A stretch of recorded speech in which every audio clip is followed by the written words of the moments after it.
وأرين مرجالة أنبا أو ضدنا فرحة يقطعي ضدنا مرجع يقطعي ضد كي فرحة يقطعي يعني كهر مرينا ضد كي فرحة يقطعي وفيلم فيلمكي عاشة كان متى قبل دي يراد جرو الوقوف سنجري لما تنجيك عاشة بياس ضد كان وضد ما أنت فرحة يقطعي ولو فرحة دودي نسقان أي تاي وحكي الميين هل كيلو سيد الله وطلع وما يندعني سيد عليك الربين لكن ولي وحبا جرا dadna waxay u tahay murigo oo wiilashii ay dhaleen ay soo koriyeen ay kutiiri tacabeeleen yaa booskoodii ka baxay maanta oo meel banaana soo istaagay horta marka hore taan ku horeeyo dawladda maamulka Puntland ayaa wuxuu isku xil saaray sidii kiiskan ku soo gabagabay lahaa muddo ay qaadatay sanadii wax ku dhaway qaadatay arrintan iska dab wareegaysay مر معمولكي تقول لابتي مر عندنا كل لابتي محكمة دي مركي دم مدحوينها هوستكتي مدحويني الضنين بنان كوشون مريو حيرانتها أنا كنا متهلا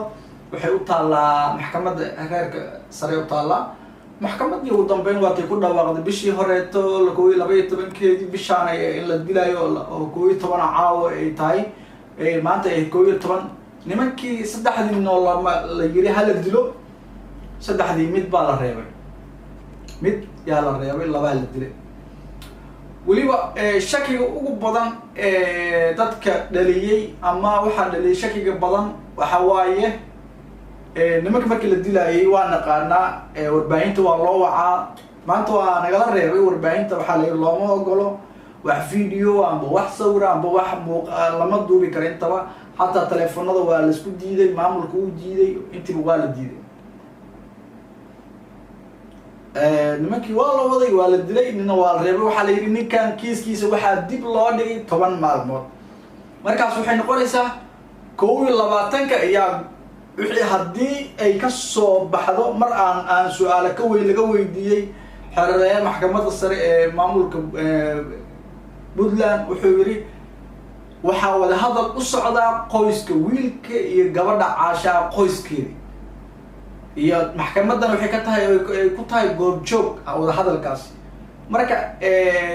waxaan u fahanay ma loo qaatay su'aasha jawaabteeda oo bixiyay in hal qoys laba wiil ayna ka bixi karin hal qoys inay laba wiil ka bixi karin oo hal laga diro hal loo reebo saasoo isku afgartay bal horta waxa kale oo idin shid rabaa hadduu Ilaahay yiraahdo inaan idin la wadaaga aan doonayaa عاشا بيت أو نلاحظ لي أما أربعين تبى سيدي ضرب محلي قال الله ده لي بالقيبة كمية سؤالها على ويدي جوابه وبحي سيدو وها بالفكر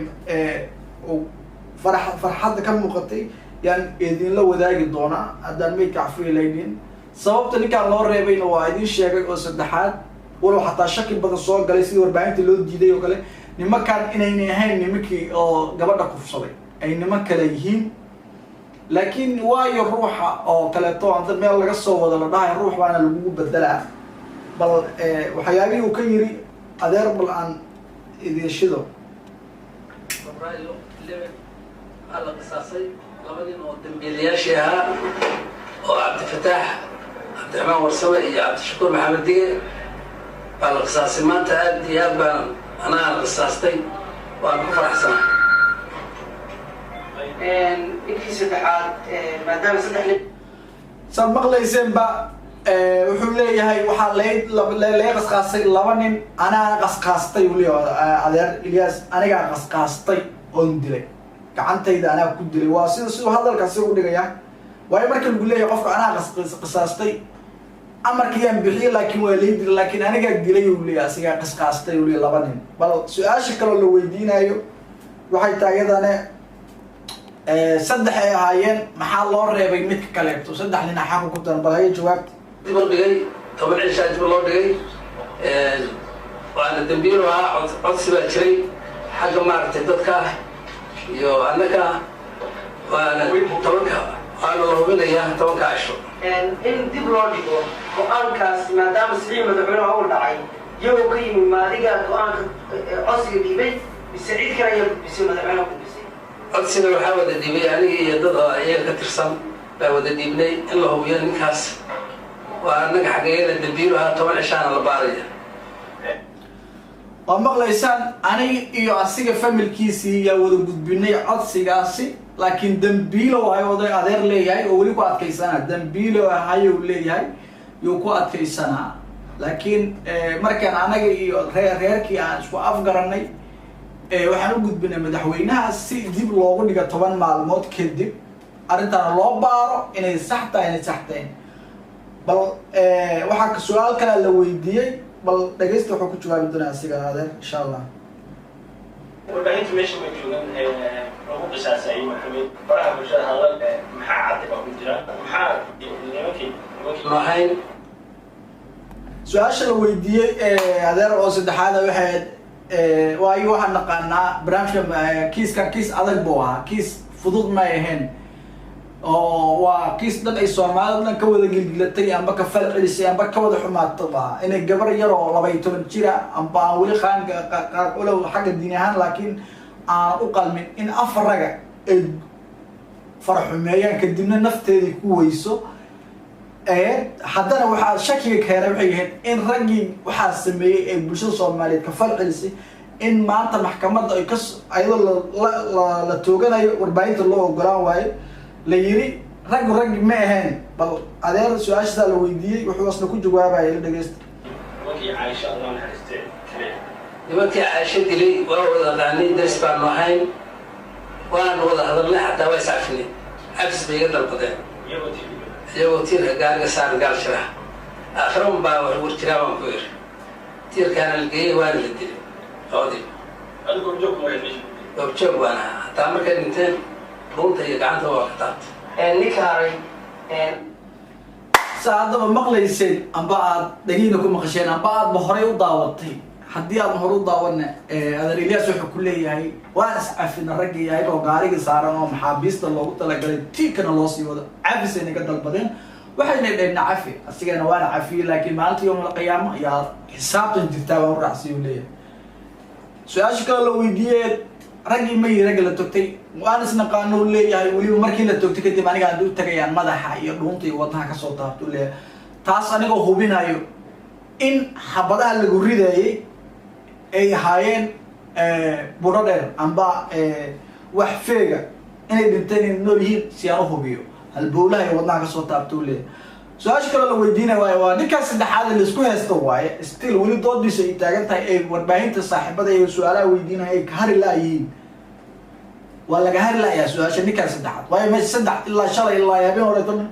warbaahinta saddex sida looga hadlay maxalliga dhan waxay saddex asli la toogan doono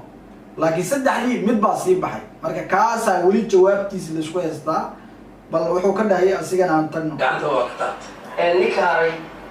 عطيمه يهاول أجل إن يسوي ولكن يسوي لنا كسكيمدي marka hadii ay dhacdo in ninkaasi uusan liiraado dib loo noqdo oo liiraado loo walaalo isdin ay isku mid ah noqon karaan ma ku qanci doontaa maxkamaddu ay dib ugu laabato baankaas DNA-gu abi hooya wada dhalay laakiin maxaa ku jira falkii gabadha ku dhex jira ninkaas oo qofsiga ku dhex jira naftiisa suuqaankiisi baa ku jira shacwadiisi baa ku jirta dhiiggiisi baa ku jira hadduu la falgalay waa la heli doonaa bisaas Soomaaliga marka meeshaan yana waxay ku jirtaa wax la yiraahdo faahfaahin DNA markaad maqashideeda DNA dadka isla dhashay isku mid waa cadayna marka laga qaadanayo adoo kala DNA waa isku mid buu noqonayaa asleena isla dhalanay cadaanaysa laakiin DNA labadu wiil isku mid bay noqdeen labadu isku DNA markay noqdeen waxa laga sii baaray falgalkii ay la sameeyeen gabadha Aisha xubintooda taranka iyo dhacaan laga qaaday marka adeer wuxuu leeyahay waa laga helay labadoodiba ma maqlaysaa marqaatiyalka ay taalo labadiiba inay gabadhan u galmoodeen waa la cadiyay ayadoo DNA isku meel ay yihiin ay hal reer ka soo wada jeedaan ay caddahay sida magacooda iyo DNA-gooda waa cadeeyay hal family ay yihiin ay isku hooyo dhashay haddana waxa meesha laga helay waxay tahay falki oo sameeyay oo laga baarayay amba shahwada amba dhacaanka ee gabadhaas iyo asiga isdhex maray markii galmada uu sameeyay sida markii qubrada oo baaray barnaamijkan ay soo bandhigeen marka taas waay odayga adeer saas uu cadeeyay kolley waxaan leenahay horta gabadhan way dhimatay allah naxariisto mar horaan la sheegnay inay maalinta yawm alqiyaama xisaabtankeeda jiro laakiin adduunyadana waxay tahay qofkii qof dilo in loo qasqaasaasay ballanta ahayd oo aan la cafin marka taas la ajligeeda ahayd marka saasaan hadda aniga waxaan kaga hadlaynay nimankan marka meesha waxaa ku jirto weli wax aan la cadaynin adeer Ilyasna waxaa laga loo malaynayaa in cabsi iyo walwal la adligeed oo wax qarinayo oo hadli la ilaa waa qof waayeela gabadhiisii la dilay ragii la dilayna haddana mid la sii reebay laakiin way cadaan doontaa 10 maalmood kadib laakiin xagga saadaalinta amba xagga warbaahinta oo kale amba xagga bulshada Soomaaliyeed siday tahay waxaa la leeyahay 2 nin oo wada dhalatay hal qoys kama bixi karto waa mid loo reebaa sida ay qabiiladii ku hadleen marka odayaashii waayo doodana in badan ay soo socotay oo la isku dhaganaa laakiin qaab loo reebo amba falkan loo istaajiyo yaa la oo ninkan looga reebo nimankan la maanta jaalis noqotay oo saddexdii markii tiirka la reebay nin xabsiga lagu reebay oo ninkan kiiskiisa tushuusha ku jiro wada hadal ku jiro daawaday ama dhageystir haddaad nagu cusub tahay soo dhawo mar labaad aan ku leenahay share and like and comment aan ku leenahay channelka haddaad asxaabtaada la wadaagi kartidna la wadaag saaxiibada la sii share garay comment and like waa ka sugaynaa insha Allah wixii aad ka qabtid arrintan ma si qaldan ay u dhacdo ma si sax ay u dhacdo adiga Soomaali ahaan ma ku qanacsan tahay maamulka Puntland talaabada uu qaaday iyo xakunka uu fuliyo mase waxa leedahay wali waxa ku jiro wax tushuusha ku jiro commentiga noo qoray wixii jawaaba qadama sitiin salaamu alaykum wa rahmatullahi wa